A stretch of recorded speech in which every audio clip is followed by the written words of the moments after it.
think they're going to move from the suburbs and sell their place in the suburbs because they don't have any more kids at home. My mom is like 2 blocks from me now. Oh, is she? Yeah.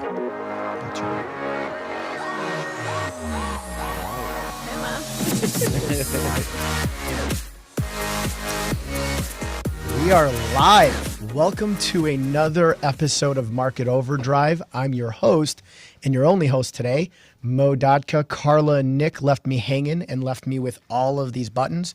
So hopefully I don't goof it up and press these things too much because I love shiny things and there's a lot of shiny stuff in front of me. Before we start, though, I want to introduce our two awesome guests. They're two of my favorite realtors to work with. They're also two of the hardest working realtors in Chicago. I will start with Lila. Leila Bowie from Main Street Real Estate Group. Tell us a little bit about yourself, how long you've been a realtor, and just tell us about you. Hello. I've been with Main Street. I think this is my third year. Gosh, I should keep better track of that.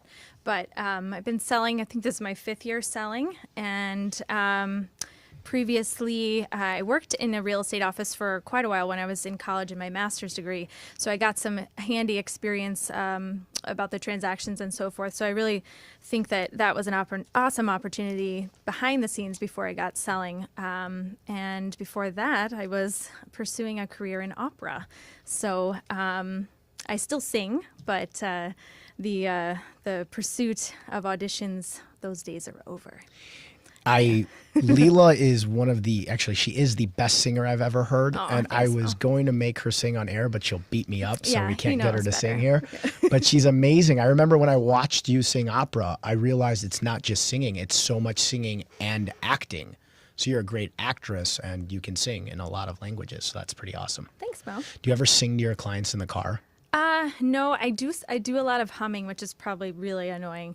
But I catch myself every once in a while I'm humming and, they're like, oh, I hear you humming, because most of them know, that I also sing as well. So they will comment on it. But yeah, no major opera belting. Awesome. And our next guest, I've never heard him sing. I don't know if he's got a good voice. We can put him on the spot. No. Is Matt Neistat from At Properties. He's also one of the hardest working brokers I've ever worked with and just an all around nice guy. So Matt, thank you for coming on and tell us a little bit about Matt. Well, I've been I'm from all over the place. I got into this because I understand what it's like trying to find stuff, and I had a bad experience years and years ago moving to LA. And when I moved back to Chicago, with my background and my family's background in real estate, it was just a natural progression for me. Been doing this for a little over 6 years now, and I just enjoy working with people. There's, every day's a different day, so it makes life more interesting. Awesome. And guys, if you can see us on Facebook, feel free to ask us some questions. We want to hear some of your questions. Today's topic is going to be awesome. We're going to be talking about the spring market. We're going to be talking about multiple offer situations. We're going to talk a little bit about inventory. And then what do you do when you need to sell a house to buy? Because there's that dreaded home sales contingency, but it's reality. Most people cannot own a home and then buy another one because they just can't get approved for the mortgage. So we're going to touch on all of those topics. And the first one's kind of the spring market. It doesn't feel like spring outside. It felt like spring yesterday. And then now today it's all of a sudden cold again. But the spring market is underway. So tell us, Lila, what do you think the strength of the market is going into spring this year in 2018? It feels strong. I think it's a little frustrating for buyers in particular markets where they're not seeing enough inventory per se yet, but things are coming on the market. So sellers, we need you. Come out, please. List your home. We're ready. So I think it's just certain price points and certain markets are always going to have some lower inventory because there's more buyers, like $400,000 and less. There's probably a lot more buyers than your millions of dollars market. So just more of those homes I think we need. But yeah, it's a strong start, I think, and lots of buyers ready to buy. The strong start makes us realtors really, really happy. Matt, how about you? What are you seeing over at properties? I would agree with what Lila said. It's we need sellers for sure. The market is strong. I have not seen it dip. I think that buyers are, despite the rental market, there are buyers out there that want to. I think a lot of it is that they're not finding what they want and they're driven to the alternative. And I think there's other factors in it as well that we'll probably touch on at some point in the show, but there's definitely a disconnect to the price point, that 400, 500 and under for sure that we're not seeing as much of because the ultra luxury has kind of taken over in the condo sale world right now. Yeah, and even people who are not in that ultra luxury price point sometimes want that ultra luxury look. It's Right. tough. It's really tough to people see homes online and everything's accessible. You can go on Zillow, you can go on Realtor.com as a consumer, and you can look Right. at all these places. So you're looking at places, you bump your price point a little bit, and then one bump up, and everything gets really nice. So it's really hard to kind of take somebody who might not be in that budget and tell them, hey, listen, like, you might not get all of that, but you can buy the place and then renovate it. You and I were talking off air a little bit about people who could just buy a place that's in their price point and over time renovate. But you were saying most people don't want to do that. Right. And I don't know if there was a generation, I think it was more that came before us that loved the idea of that. And I'm not sure why it isn't that way anymore. For me, I would love to buy a place, spend $50,000, $100,000 less, and move in and do the work over time and spend the money when I have it.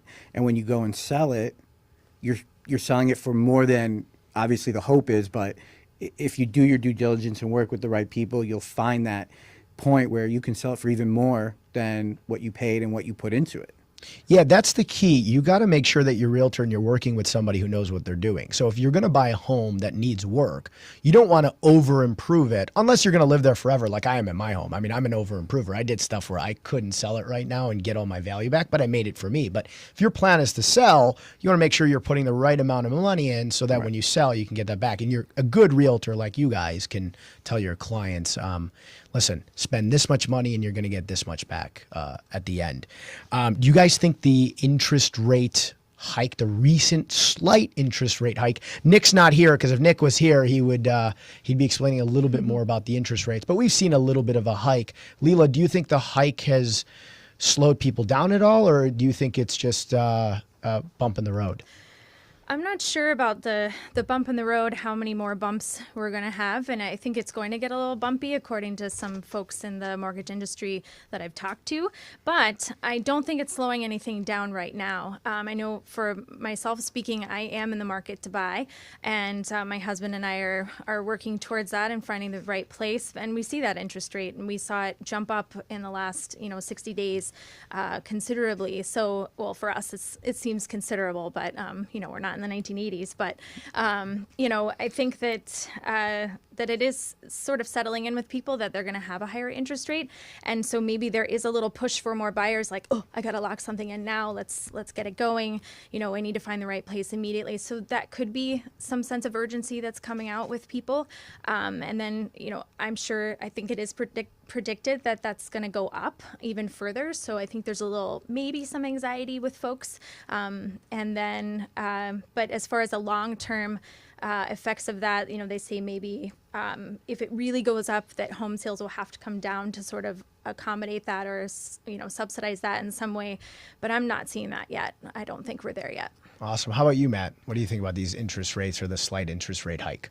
Overall, I still feel like borrowing is cheap money, right? Your interest rate is still relatively low, especially compared to what it was at one point. I don't think it's stopping people from buying. I get the question, as I'm sure you two do, what is it? Why is it going up? How much is it going to go up? And, when it does go up, it's not stopping people. And they're like, oh, it's gone up, quarter point, a half point. Somewhere. Right. If it jumped up a full point, in the time period there, that might be a different story or more. But I still feel like the interest rates are low enough that, yes, it's affecting, but it's not dramatic where somebody cannot fully afford to, they have to completely put it off. And I agree. Memories are short. I've said this on the show before. People are thinking, oh my God, they were in the threes a year ago. But they don't realize in the mid 2000s, they were 7, 8. And you go back to the 90s and 80s, they were in the teens. So historically, like you both said, it's really, really low. And I agree, money is relatively cheap. You can make a lot more money off of your money right now than it costs to borrow. So if you're borrowing at 4.5, even if you got to 5%, people can invest their money and make a whole lot more than 5% right now. So it does make sense. It does make sense to still take out loans. And the rental rates are going up. So what's the alternative to not buying a house? You're going to buy a rental where rental rates are going up right now. I was sitting through a YPN breakfast yesterday where Greg Pekarsky, and shout out to Greg, he's an awesome realtor. He was talking about how his business went from doing a lot of rentals to turning a lot of those renters into first-time home buyers. And he said a quarter of the people that our renters end up becoming buyers the following year. And he said the average rental price, and I don't know the exact number, but it was $2,200 to $2,400 a month in Chicago. He said that equates to a $350,000 home. So have you guys seen the same thing with rental hikes? Matt, I know you've dealt with a lot of kind of, I've seen a lot of your posts about new high rises going up. I know you're pretty active on social media about that. Seeing a big push in more new rental buildings? So, yeah, I mean, the rental buildings, they're not going to stop anytime soon. Whether or not anybody likes it, they're just, I mean, I think there was an article last week or earlier this week that came out that said there's roughly 4,000 to be delivered by the end of this year and another 3,000 by the end of 2019. Deconversions are, the land is too much, so now developers and investors are going after these buildings. Kennelly Square is a big one that was, in the papers for a while. I think, if I read the article correctly, there was another one in the Loop that just got announced. And I think that the rental market is just going to be there. What I'm kind of hoping, and maybe I'm optimistic, is that some of these buildings will start converting back to condos. Some of the older buildings that are lowering their rental price point because the newer buildings are more attractive will start to convert, and that will help out. But I agree with you. I mean, these buildings, there was one I just saw, an ad came through on my email. They're giving 3 months free to move in there. It's crazy. And to your point about the mortgage versus the rental is, what most people don't tell these renters when they're going to these rental buildings is that when you go to renew, all of that incentive goes away and you're starting off from the base rent. So what do? Do you move again after a year? Do you try to maybe negotiate, or do you find a place to buy? And I have a client who just closed on a house, and that's what she did. She got sick of dealing with the rentals, and she's single girl, but she bought, and she's very happy, and her father explained it to her, and he's like, this isn't, investing in the stock market. You're investing in yourself and putting the money towards yourself versus somebody else. Right, and there's that flexibility of you get to not have to every single year potentially move. You never know if your landlord's going to say, hey, listen, sales prices went up. And now in a rental building, they're not going to kick you out. They'll love to take you back in. But if you're not in a rental building, your landlord can say, hey, tough luck. I'm selling now. You got to move. Lila, we were talking. We drove over here in the same car, and you're about to buy your home, and you were talking about, well, I can go there, I can move in, and I can slowly do things. And you see yourself staying there for 5, 7 years. Is that something that you've been kind of thrown to your clients as well? Like, hey, listen, like, you don't have to move every single year if you end up becoming a home buyer. Right. I totally agree with you guys. There's, renting serves its purpose for a time, for the season. Sometimes folks, they love to rent, and I have a friend in their 60s, and they've rented forever, and they've been in the same place for, I think, 20 years or something, and they've gotten lucky. They have a wonderful landlord that lives above them, and they have an awesome experience there, and that's what they like to do. But I think for most people, return on that money is very important, especially after a certain age, and you don't have to live there forever. It's you can make it a place of your own if it needs work. Personally, that's what I like. I'd love to go in and put some money into a place and make it what I want. But I think too with rentals that, especially for folks like with dogs or multiple pets, things like that, the restrictions are getting tighter and tighter on those folks who have those type of things, that they need parking. They also have pets. They have too many things that they need because they're outgrowing their space, and their landlords don't, they're not going to accept the dogs or whatever. So you have a lot more flexibility with the purchase, not to mention all the other benefits. You're speaking to a guy with a 130-pound Yeah. German Shepherd in Chicago. They deem that a dangerous dog breed. He's a lap dog, and I got 5 cars. So I mean, Mo, parking's tough. were you ever a renter? I just can't even. No, I wasn't. I didn't think I so. bought pretty early on, but it's one of those things where I Airbnb'd when I was doing renovation. So I did buy a house that I renovated, and when I was trying to Airbnb, nobody would take me because I would call ahead and I was like, I just want to Airbnb for a month, and they would say, and I would say, I have a dog. And like, what kind of dog? I got a German Shepherd. How big is he? 130 pounds. Nope. Sorry. Next. So I was calling people like a renter, and I was starting to feel that myself. It was tough. So I got to ask a nitro question. And usually we hear like the wheels spinning and the vroom vroom in my headphones, but it's not there. So I'll just make the vroom vroom sound myself. Matt, it's going to go to you, buddy. I'm not going to make Lila have to answer the question. So I got to tell you who the sponsor is first. It's Lisa Jacino from Allstate Insurance Company. The Nitro question is brought by her. Thank you, Lisa. And Matt, we're going to talk about pet peeves. We were talking a little bit before we started the show about some pet peeves here and there. Give me your biggest buyer pet peeve. Not yet. I'm going to come back. Think about it for a bit. At the end of the show, I'm going to come back and we're going to talk about what your big pet peeve is. All right. So as the spring market's kind of getting busy, we're running into kind of the bidding war situation too. Have you guys started to see bidding wars? And I'll give it to you, Matt. What's your angle on bidding wars? Do you do anything in specific to help you guys have a better shot at winning those things? So yes, I just was in a situation, 17 offers. Oh my gosh, that was the Wow. same property. Yeah. Up Were north? you 16 and 17? Yeah. Oh my gosh, no, I'm serious. That is hilarious. Yeah, it's We didn't plan this. We both had buyer. Oh my gosh, we have to talk about that after the show. so Yeah, that was a great place. I knew what that market was going to be like because I sold a place a couple blocks away last year, and we had it on the day market for one day, and my clients got exactly what they want, so we did it and we moved on. But to this point, 17 offers. We had a couple who first time out.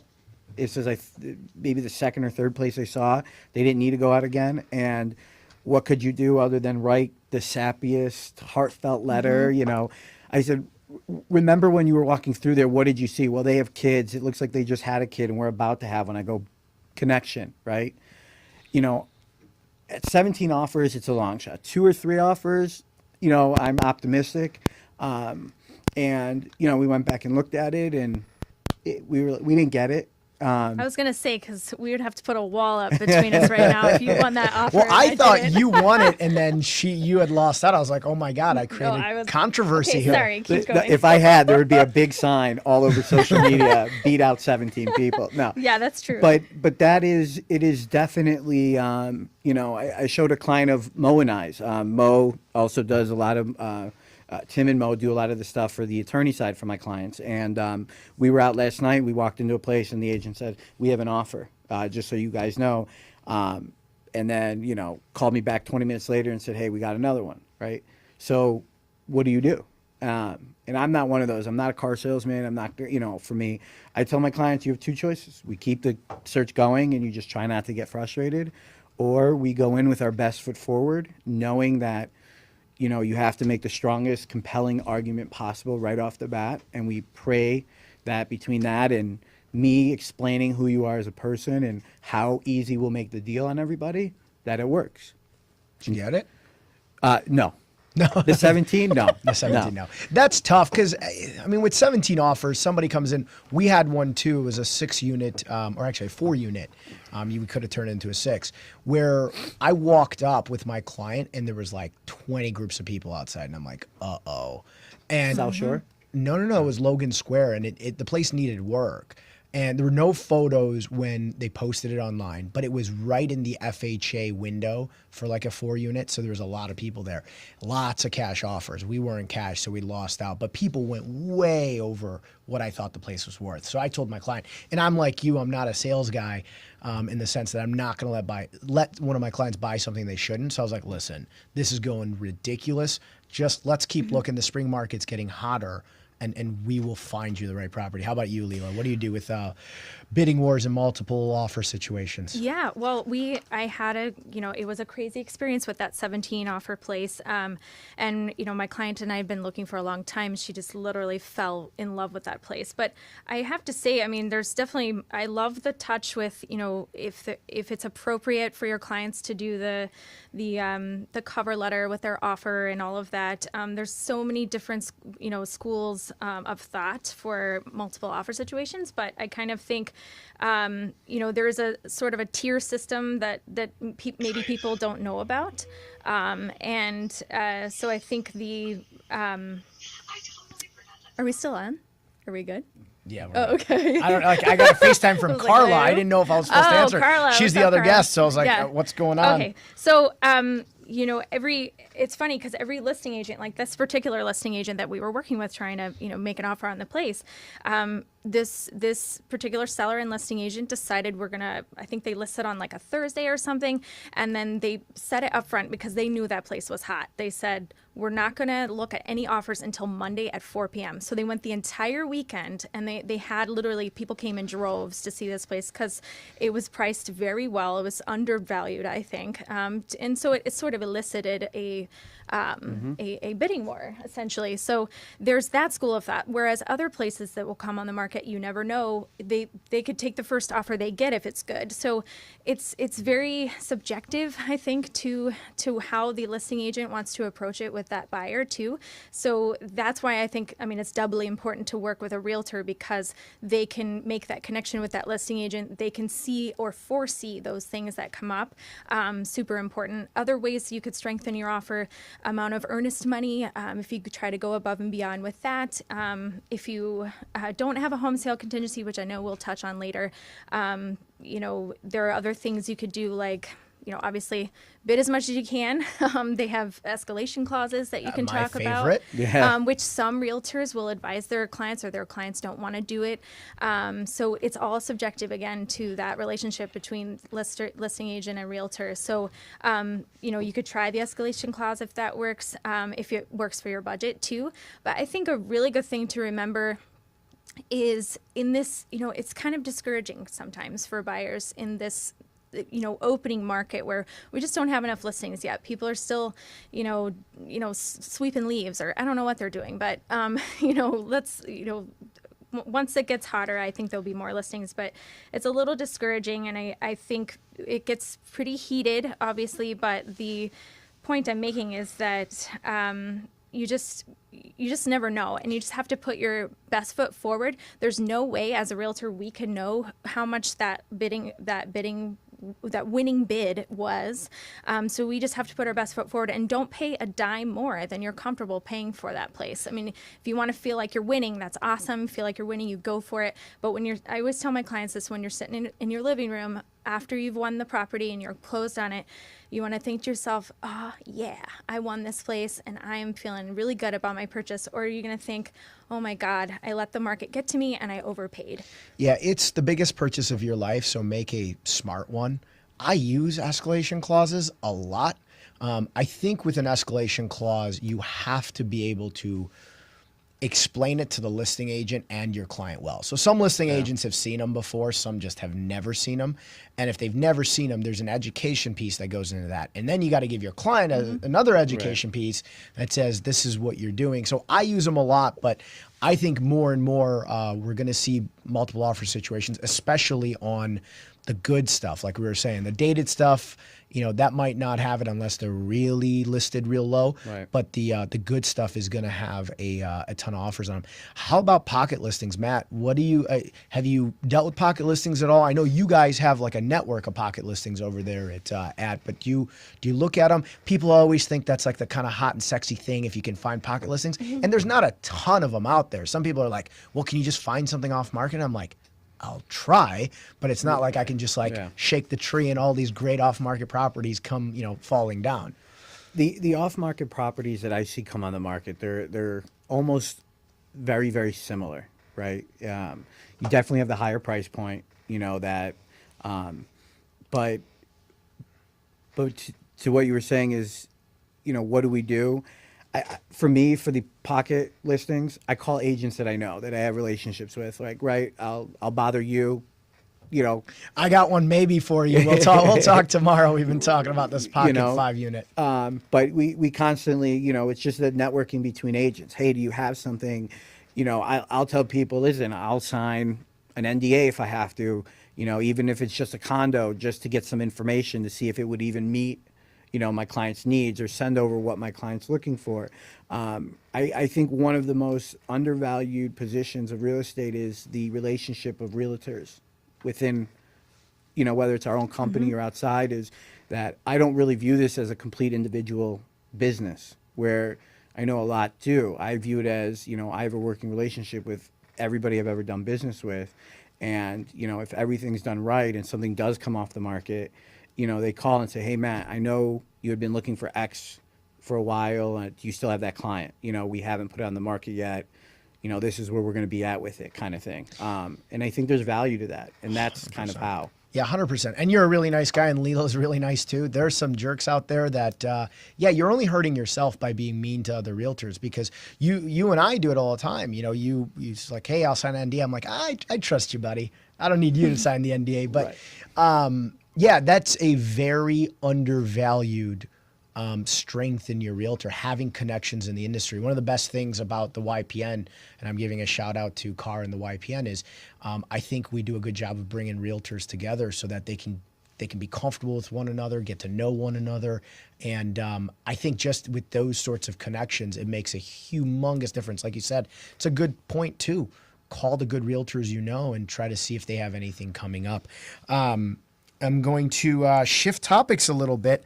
What about time frame? Lila, how soon before somebody needs to move should they be looking to become how soon should they start searching when they want to become a home buyer?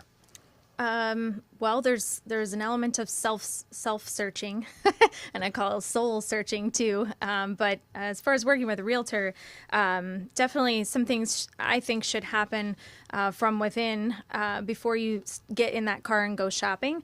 I think as soon as possible, as soon as you feel that bug, like, oh, we got to move, or maybe we'll be thinking about moving. I say the earlier the better, because the more education the more you can educate yourself on the area you want to be, exactly what you can afford. What you want to spend is oftentimes different than what you can afford.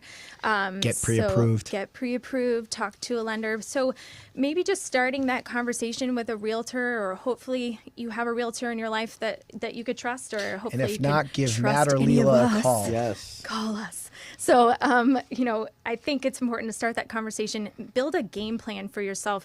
So there's all kinds of situations that folks are in, whether they've got a home to sell, a home to buy, or a home to sell and then a home to buy, or if they're just a first-time home buyer and they have 1,000,001 questions. If they're moving up to their second home purchase, they've done this before, but they want to do things differently this time. So just building that game plan, and really utilizing places like Zillow and Trulia or whatever, all the internet gods that are out there that have listings. Once you get to a serious level, I think it's very important to start a direct MLS search with your realtor, but just to get to know the areas and become familiar with what you can get for your money, I think is very important early on. So like at least 6 months, 5 months, and then jump in the car as soon as your realtor and you have decided on a time. That's good, but usually to close, if you're using like a a loan product, I would say to be safe, 45 days. I know our buddy that we work with says he can get the loan done in 3 weeks, and that's awesome, and he's saved my butt many times. But I think to be safe, we should probably stick to the 45 days, especially when it starts getting hot. And especially if you're a first-time home buyer. Yeah. lenders can do this stuff in 3 weeks, but that relies on your tack too. You better be quick at getting them stuff. I tell everybody you can control a closing as a buyer about 60 days. So if you put in an offer, most people are closing somewhere between 30 and 45 days out, call 45 the average. But you can give somebody an offer and say, I want to close in 60 days, and they might kick and scream a little, but they'll probably take it. But if you send somebody an offer and, hey, I want to close 90 or 120 days out, they're going to be like, that's a long time out. Right. So, back out how long you think it's going to take to search. And Lila, you're right.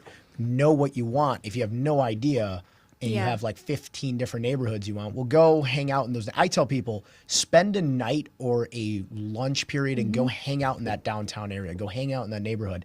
Get familiar with it, and then narrow your search. Yeah, go do whatever you got to do. If you're the type of person that goes out for dinner, go hang out in that downtown at night, and just have dinner. But just get familiar with where you want to be, and definitely get pre-approved because two reasons. One, if you start looking at, $500,000 homes, but you're only approved to 400, it's going to be really hard to get that really nice home out of your head. And vice versa. You might not know how much you can afford, and you might be like, I'm not finding anything at my price point I love, but your price point might be a little bit higher. With mortgage rates, Matt, you were saying the money's still cheap. Every $100,000 on your mortgage roughly works out to $500 a month. It could be a little bit less, but you might be approved for more than you think. Now, you touched on there's two different types of people buying. People who are renting and turning into buyers, and then people who have to sell to then turn into buyers. Matt, that's a dreaded home sales contingency. Is there a tip, tricks, a bunch of them that you think if you got to sell a home and buy one that you would utilize for your clients? So the biggest thing is So I'm dealing with this right now, which Mo will also be dealing with shortly, as soon as we find the place. What I've told them is, and we've had the conversation about how we do it, because in my opinion, the biggest mistake is finding a home that you want to buy and your home's not on the market yet. And I think that's the first step, is that your home has to either be ready to go to market immediately, or it has to already be on the market. Because if you put in an offer on something and you don't even have it on the market, that person's going to say, when is it going to be on the market? How long is it going to take? Not every neighborhood is Lincoln Park, Wicker Park, Lakeview, that properties sell quickly. And so that's what we're going through now, is getting it ready. Once we go to market, it's let's start looking for the right home. Let's find you the right home, and then it's giving the other person on the other side of the deal as much information about what you have, right? What neighborhood you are in, what type of home, price point, so they feel comfortable with it. I was in one a couple of years ago, and it was the first one I ever did, and the other side of the deal didn't want to give their buyer's information to us, and my buyer was buying. He was moving to Illinois, so he was using different realtors, and the other realtor didn't want to give us any information about the deal. And how can I explain that to the listing agent, what kind of deal we have, how solid it is? It was like a fight. It's transparency. Yeah, I agree. Yeah, that's ridiculous. Yeah, that's nuts. I mean, you got to know your audience. Do your diligence, so, too. Right. Somebody is trying to sell their home to you as well. Make them comfortable. And I think you hit it right. You got to be very close to listing your home or listed. And if you're very close, I send the photos of what I'm going to list. I send my CMA. I tell them what I'm going to price it at. So I send them days on market for similar homes. Like, guys, don't worry. We'll be under contract quick. But if you're like, hey, I want to buy your house, but I don't know when I'm going to list my house. Well, think about it. Put yourself in the seller's shoes then. You got to think you're not going to be okay with that. And I always tell my sellers when they're selling and buying, you're about to be a seller too. If a buyer now came to you with that, would you be comfortable? And typically they're like, no, I wouldn't be. But yeah, obviously getting listed right away. And I tell people sometimes, list right, list smart, get under contract in your home, and then again, use that 60-day control window. So if your buyer's like, I want to close in 45, maybe ask them to close in 60, and then you have 60 days to really find what you want, put the pedal down, find your next home, and then hopefully a really good lender gives you up to about 3 weeks worth of time where they can close and you're okay. Right. Lila, how about you? Well, Any I tips? was going to say, like, sort of the flip side of that, where it's really like gauging your market too. If you're moving from a completely different market, and getting into a situation where you're in a competitive market versus, so I have some clients moving from, from west suburbs, but way west. And so the market's a little different over there, at least in their realtor's opinion or in their opinion. So I had a good relationship. I'm making a good relationship with that other realtor because they're going to buy here in the city. And, they may have to sort of wait for that property to sort of move and then make a quick decision over here. But taking that time to really educate yourself about where you're moving and what you're looking for so that hopefully that property is magically there for you when you need it and when they get a contract on their home. But they've been listed for a while. So sometimes it could take months. It could take a year to sell your house, depending on what market you're moving from.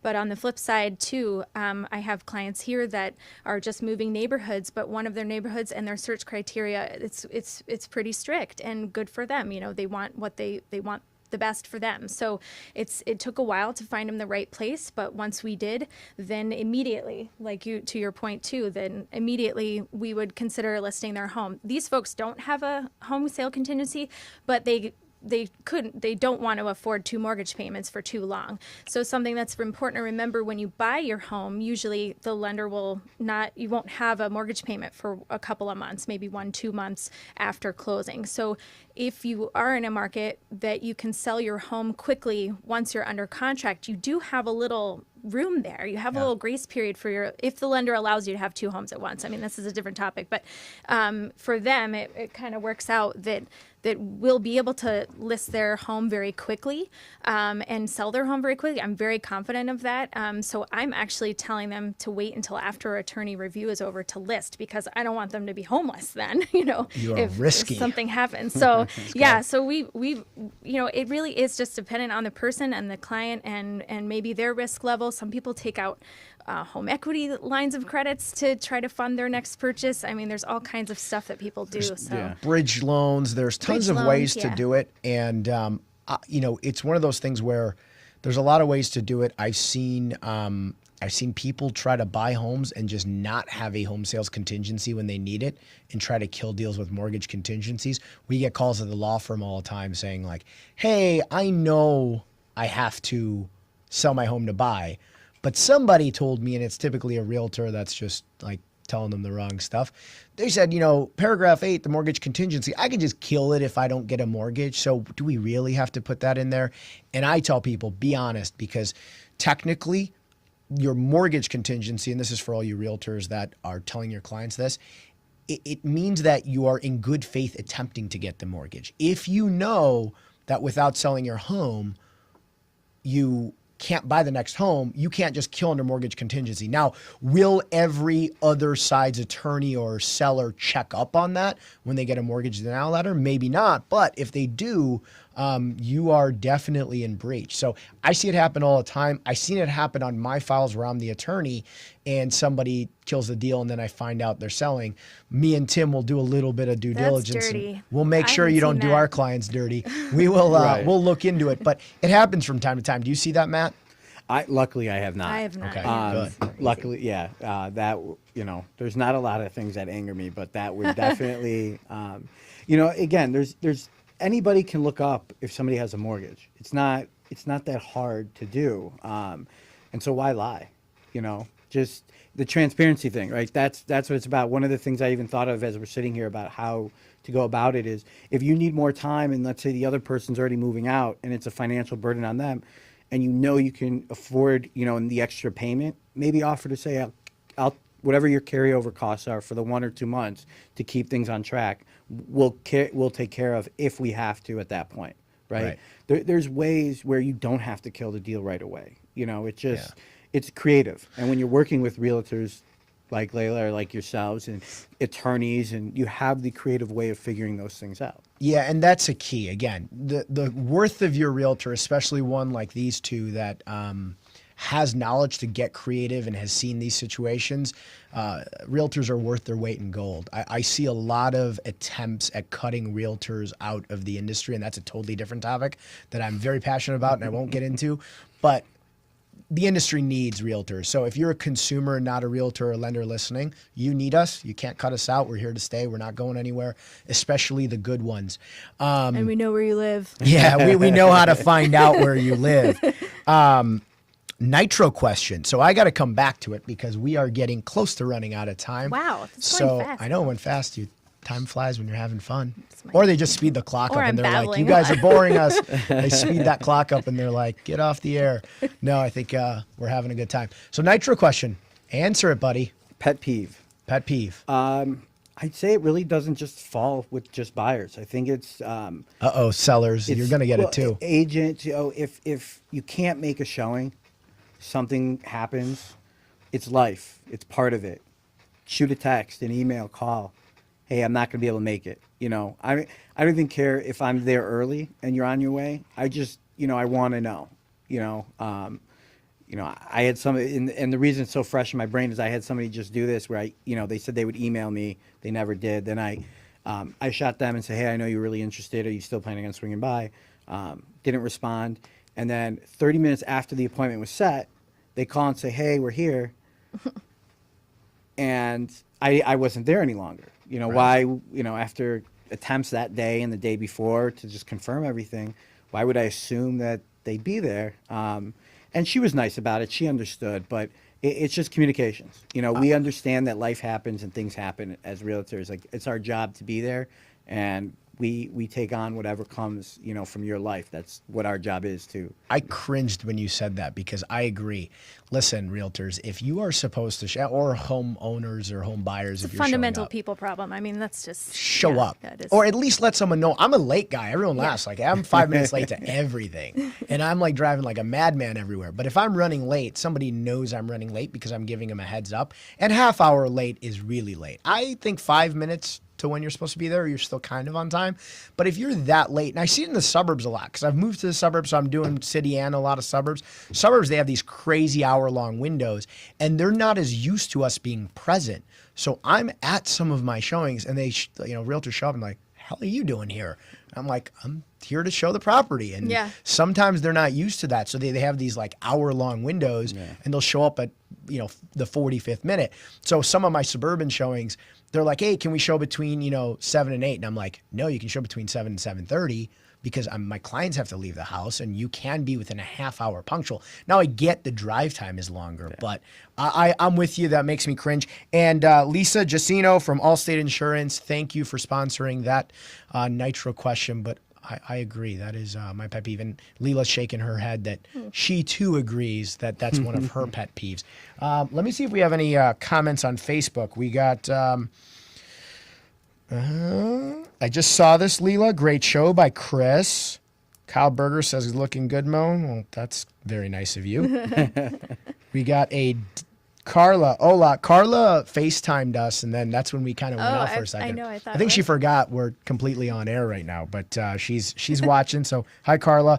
Jim, who changed his Facebook name to Jim Bird, but it's really Jim Pitak. What's up, Jim? He said, dealt with that exactly, found a place, then decided we had to sell. Jason says, go, Matt. And then Nick Mametti, my man crush on the show. Look at Mo, all grown up. Good work, man. High five. Thanks, buddy. All right. Give me, for both of you, one or two quick tips for somebody who's about to get their home buying process started. Lila, ladies first. Give me some tips to somebody who might be watching, is thinking of starting the home buying process this spring. Home buying or home selling? Because I know we touched on some either home buying. run it with home buying or home selling. Okay, two tips for either or. I'm gonna do some home selling. And then you're gonna get the Matt, buying or whatever. That's you can perfect. say whatever you want. So two things that I noticed just during my it's funny, like you notice a little more things sometimes when you're shopping for yourself. And, in working with buyers, and this is important to them. They want to know what the layout feels like.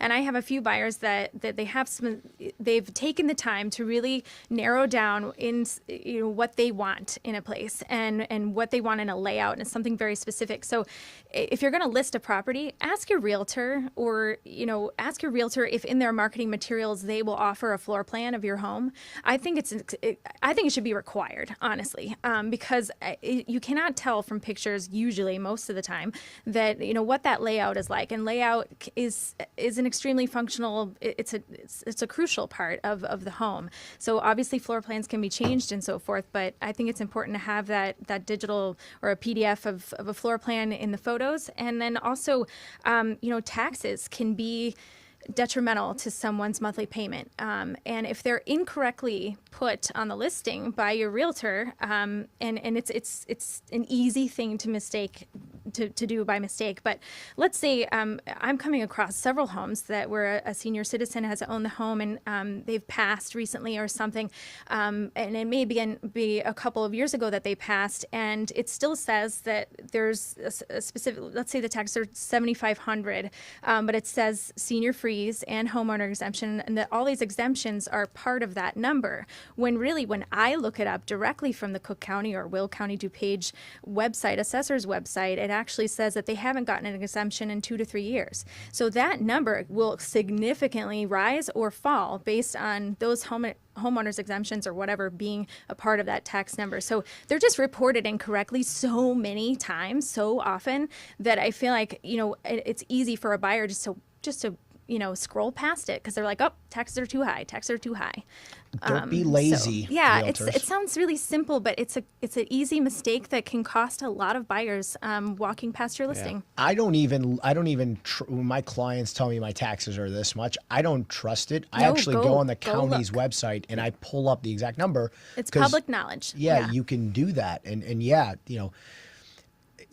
I get a lot of people, and I don't want to poo-poo Lake County here, but I'm going to poo-poo Lake County for a second here. But, when you're moving from, a lot of times I'm dealing with Glenview, Northbrook, Deerfield. And I love Deerfield. I put a lot of clients and homes in Deerfield, and taxes are fine for the most part. But the difference of $8,000 a year taxes for the same home, that's $600-700 a month. You can buy a $100,000 nicer home in a different township with $8,000-9,000 less taxes. So taxes are definitely a consideration people have to take. And it's not to say don't go someplace and pay high taxes. My taxes are ridiculous.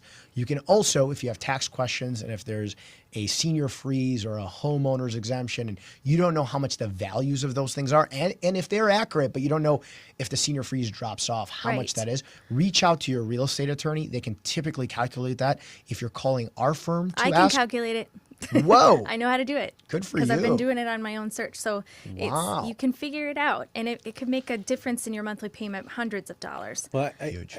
Not to interrupt you, but I think No, that's like the biggest misconception, in my opinion, is that you get pre-approved for X amount, but you're not that's not what you're really looking for. You're looking for a monthly payment that you can Exactly. afford. Combo, yeah. Because, like you were saying, Lake County versus Cook County, your taxes could be a $10,000 difference, and all of a sudden that $400,000 house that wasn't affordable can jump, potentially even more than that. So like every bit of those numbers definitely make a big difference for somebody. And Matt, you're exactly correct.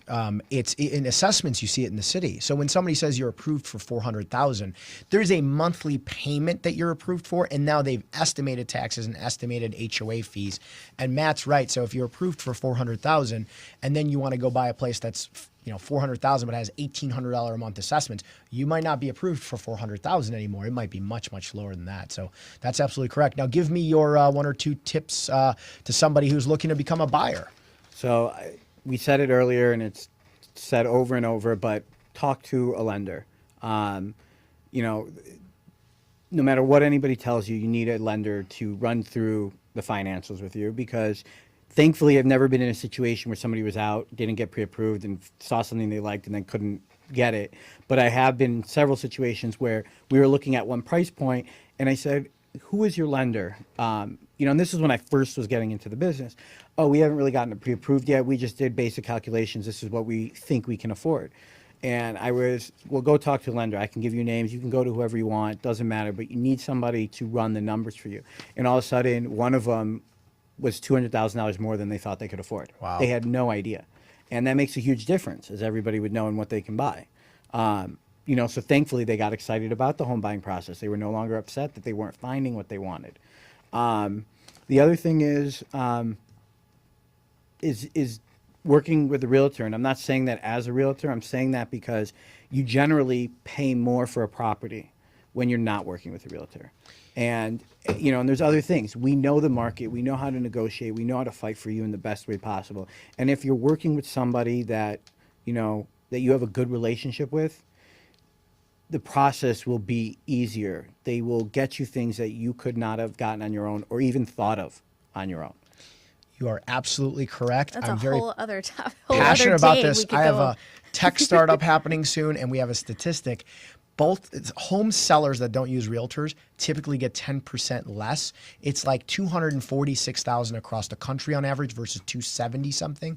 And home buyers are typically ending up paying without realtors 8% more. So your realtor, especially for buyers, we're free to you guys. You're crazy not to use a realtor, but whether you're a seller or you're a buyer, use a realtor. And we got two good ones really quick. How do we contact you, Lila, if somebody wants to contact you? I don't know if you want to put out your phone number out on air. Oh, I don't care. It's whatever everywhere. you want. Go for it. Call me. I have no shame. Go for it. 312-965-8405. And this will be recorded so you can rewind and go slow and write it down. But I'm Lila. I'd love to help in any way I can. And Matt, I don't know if you're going to get a bunch of people just calling you like they might call Lila, but That's give us your That's contact but, information. My phone number is 847-714-2913. You can find me through there, social media, company's website. My website will hopefully be up soon. You can find us. We're not hidden. You can Google our names. We're real estate agents that want to be found are easily found. That's right. All right. I got to thank our sponsors, so I'm going to read off of this. We got Mike Randick and Carmen Carbonara of Stewart Title. Thank you guys at Stewart Title. Tamika Scott with Money Matters Financial Peace. She's an accountant. Tax season's coming up, so if you're not doing your taxes, give Tamika a call. Denise Edenhofer with Fidelity National Home Warranty. If you're buying a home warranty is a really important part of the process. Give Denise a call. Give Fidelity National Home a call. Get a home warranty. Jana Diaz with Credit RX. If your credit's not good enough to buy yet, get credit repair. They can typically do it really fast and get you into a home really quickly. And again, Lisa Jacino with Allstate Insurance. You cannot buy a house without insurance, so give Lisa a call to get some insurance. And that's about a wrap. So Nick and Carla, I didn't goof this one up. You guys let me land this plane with no problems. Thank you for tuning in to Market Overdrive. You guys can find us on Facebook /Market Overdrive. You guys can find us on Instagram. You can find us on YouTube. I think we're on Twitter too. You can find us anywhere there's social media. We'll be back next week and on at 5. Paddleboards. And on what? On paddleboards and kayaks. Yeah, anywhere. You can find us anywhere. We're everywhere you want to find us. Next Thursday again at 5:30, we'll be back. Thanks for listening to and watching Market Overdrive.